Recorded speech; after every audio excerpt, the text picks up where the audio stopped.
ਤੇ ਕੀ ਹੋਇਆ? ਤੁਹਾਡੀ ਬੀਵੀ ਕਿੱਥੇ ਹੈ? मेरी बीवी कल सब्जी लैन ਲਈ गई है और उस तो बाद घर नहीं आई।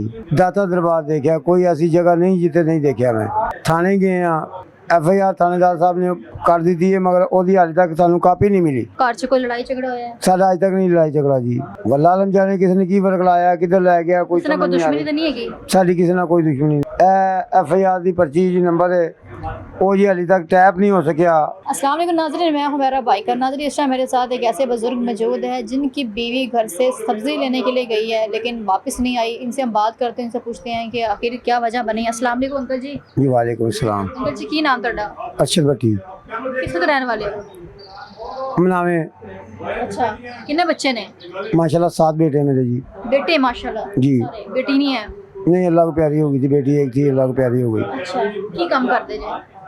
मैं ठेकेदारी करना, छोटे मोटे ठेके लै के अपनी। अच्छा, ते बीवी तुहाडी? बीवी घर बच्चों की देखभाल। अच्छा, ते की होया? तुहाडी बीवी कित्थे है? मेरी बीवी कल सब्जी लैन ਲਈ गई है और उस तो बाद घर नहीं आई। सारे तमाम रिश्तेदारों ने देख चुके हैं, रेलवे स्टेशन से देखा, लारी अड्डे से देखा, दाता दरबार देखा, कोई ऐसी जगह नहीं जिते नहीं देखा। मैं नहर किनारे देखा, नहर के अंदर बच्चों ने उतारिया, मगर मेरी बीवी नहीं मिली। 15 से राती असी कॉल चलाई है। 15 वाले ने कहा कि हौसला रखें। थाने गए हाँ, FIR थानेदार साहब ने कर दी है, मगर ओदी हाले तक सानू कापी नहीं मिली। अच्छा, मैनू एक गल दसो, घर 'ਚ कोई लड़ाई झगड़ा होया है? साडा अज तक नहीं लड़ाई झगड़ा जी।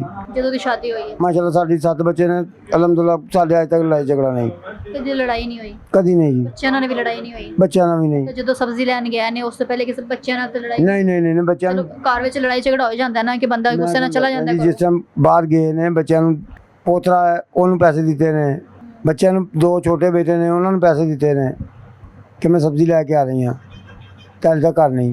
ਕਿਸੇ ਆਪਣੇ ਰਿਸ਼ਤੇਦਾਰ, ਕਿਸੇ ਭੈਣ तमाम रिश्तेदारों ने देख चुके हैं जी।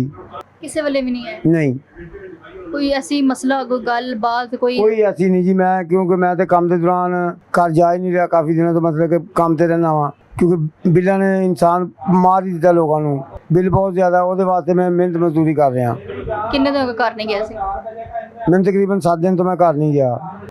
ਇਹੀ ਵਜ੍ਹਾ ਤਾਂ ਨਹੀਂ ਹੈ ਕਿ ਤੁਹਾਡੇ? नहीं नहीं नहीं नहीं, ਇਹ ਸਾਡੇ ਪਤਾ ਹੀ ਨਹੀਂ। डेली साडी फोन ते राबता ਹੁੰਦਾ ਮੀਆਂ ਬੀਵੀ ਦਾ।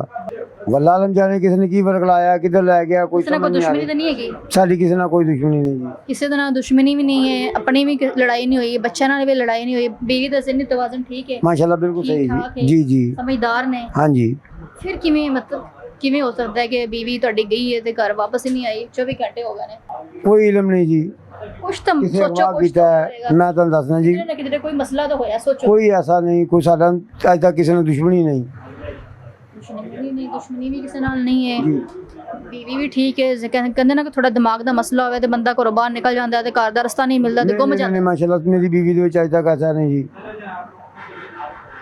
ਕਿੱਥੇ ਦੀ ਕਰ ਗਏ ਜੇ ਉਹਨੂੰ? ਕਿੱਥੇ ਲੱਭਣ ਦੀ ਕੋਸ਼ਿਸ਼ ਕੀਤੀ ਹੈ ਪੁਲਿਸ? ਕੋਈ ਅਸੀਂ ਨਹਿਰ ਦਾ ਕਿਨਾਰਾ ਨਹੀਂ ਛੱਡਿਆ ਜੀ। ਪੂਰੀ ਨਹਿਰ ਉੱਥੋਂ ਸ਼ੁਰੂ ਹੋਏ ਹਾਂ ਅਸੀਂ ਵਾਘਾ ਬਾਰਡਰ ਦੇ ਕੋਲੋਂ, ਚੱਲਦੇ ਚੱਲਦੇ ਪੂਰੀ ਨਹਿਰ ਅਸੀਂ ਠੋਕਰ ਤੱਕ ਗਏ ਹਾਂ, ਨਹੀਂ ਮਿਲੇ। ਹਸਪੀਟਲਾਂ ਦੇ ਵਿੱਚ ਅਸੀਂ ਪਤਾ ਕੀਤਾ, ਸਰਵਿਸ 'ਚ, ਮਿਊ ਹਸਪੀਟਲ, ਜਿਨਾ ਹਸਪੀਟਲ, तमाम ਹਸਪੀਟਲਾਂ ਦੇ ਜੀ।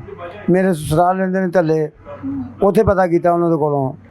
तमाम बाकी रिश्तेदारों ने फोन कर चुके हैं, वहाँ नहीं मालूमात हुई। बीवी ਦੀ ਕੋਈ ਤਸਵੀਰ ਵਗੈਰਾ ਤੁਹਾਡੇ ਕੋਲ ਹੈ? जी जी, बीवी की तस्वीर ਤੁਹਾਨੂੰ ਮੰਗਾ ਦੇਣਾ ਜੀ। ਅਗਰ ਉਸੇ ਨਾਲ ਵੀਡੀਓ ਦੇ ਨਾਲ ਚਲਾ ਦਈਏ ਤਾਂ ਜੀ, ਅਗਰ ਜੀ, ਕਿਸੇ ਨੂੰ ਮਿਲੇ ਤਾਂ ਤੁਹਾਡੀ बीवी ਦਾ ਪਤਾ ਚੱਲ ਸਕੇ। जी, और पुलिस वालों ਨੂੰ थोड़ी रिक्वेस्ट मेरी ਗਏ तरफों ਜੀ? करो। ਥਾਣੇ ਗਏ ਜੇ? थाने गया जी, ਹੁਣ ਵੀ थाने ਗਿਆ ਵਾਂ। ਉਹਨਾਂ ਨੇ ਕਿਹਾ पर्ची देती ਮੈਨੂੰ, ਇਹ ਕਾਦੀ ਹੈ? FIR ਦੀ पर्ची ਜੀ ਨੰਬਰ ਹੈ, ਉਹ ਜੀ ਹਾਲੇ ਤੱਕ ਟੈਪ ਨਹੀਂ ਹੋ ਸਕਿਆ। FIR ਨਹੀਂ ਹੋਈ ਹਾਲੇ ਤੱਕ? FIR ਹੋ ਚੁੱਕੀ ਹੈ, ਉਹਦੀ ਟੈਪ ਨਹੀਂ ਕਰਕੇ ਦਿੱਤੀ ਉਹਨਾਂ ਨੇ ਮੈਨੂੰ। ਕਿਉਂ ਨਹੀਂ ਕਰਕੇ ਦਿੱਤੀ? ਉਹ ਜੀ ਉਹ ਹਾਲੇ ਤੱਕ ਉਹ ਚੱਲਿਆ ਨਹੀਂ। ਕੀ ਨਹੀਂ ਚੱਲਿਆ? ਉਹਨਾਂ ਦਾ ਉਹ ਕੰप्यूटर मसले के कंप्यूटर ਦਾ ਫਾਲਟ ਸੀ, सिस्टम नहीं चले होना? सिस्टम नहीं चलिਆ सारा दिन। नाज़रीन, किसी इंसान की ज़िंदगी का सवाल है, ज़िंदगी। मैं अंकल ये वो पुलिस वाले ये चीज़ नहीं समझ सकते जिनके घर पे बीती हो, जिनके साथ गुजरी हो, वो लोग ये चीज़ समझ सकते हैं। हमें पता है कि अब अंकल के दिल में क्या चल रहा है, कितनी वो टेंशन में है। और देखें, इनका सिस्टम ख़राब है। सिस्टम ख़राब होने की वजह से कॉपी नहीं मिली अभी तक FIR की। ये मैंने उनको बोला, साहब को मैंने बोला जी अगर अल्लाह ना करे कोई कत्ल करके फेंक देता है। तो आपने तो अभी तक कोई कार्रवाई नहीं डाली। आपके सिस्टम ही नहीं सही हो रहा। इनका सिस्टम नहीं सीधा होना। सिस्टम ठीक होगा तो कुछ होगा जी, हालांकि 15 पे कॉल चलाई है, उसकी FIR कट गई है, FIR की नकल तक नहीं हमें दी, तो आगे केस कहाँ से चलना है। बच्चे मेरे परेशान हैं, घर पे रो रहे हैं, फाका कशी बच्चे करके बैठे हुए हैं, को खाना नहीं खा रहा। जिनका घर उजड़ जाता है उनको पता है कि उनके साथ ऊपर क्या बीती है। मैं कल रात से नहीं सोया जी। कल रात से ढूंढ रहे हैं। जाहिर है जी, मेरी तो जीवन साथी है मेरा। नाज़रीन, ये मनावा थाने वालों को मैं यही कहना चाहूँगी कि अगर कोई गरीब आपके पास आता है, देखें कितनी बड़ी या छोटी बात नहीं, ये बड़ी बात है कि बच्चे 24 घंटे हो गए, बच्चे भूखे हैं, अंकल जी ने अभी तक खाना नहीं खाया, 24 घंटे हो गए, सोए नहीं हैं और अपनी बीवी को ढूंढ रहे हैं। और पुलिस वाले कहते हैं जी हमारा सिस्टम ख़राब है, 24 घंटे बाद आएँ जी हमारा सिस्टम ठीक हो जाएगा। और 24 घंटे गुजरने के बाद वो सिस्टम नहीं ठीक हुआ, यानी कि अगले बंदे के मरने का इंतज़ार होता है। जब अगला बंदा मर जाता है कहते हैं ये आपका बंदा, ये आपकी बंदी, ये मर गई है और इसको ले जाएँ। कब हमारे पाकिस्तान के ये सारा निज़ाम ठीक होगा? ये कैसे लोग हैं, काम पर हैं, समझ नहीं आती। ये निज़ाम को ठीक करना किसने है?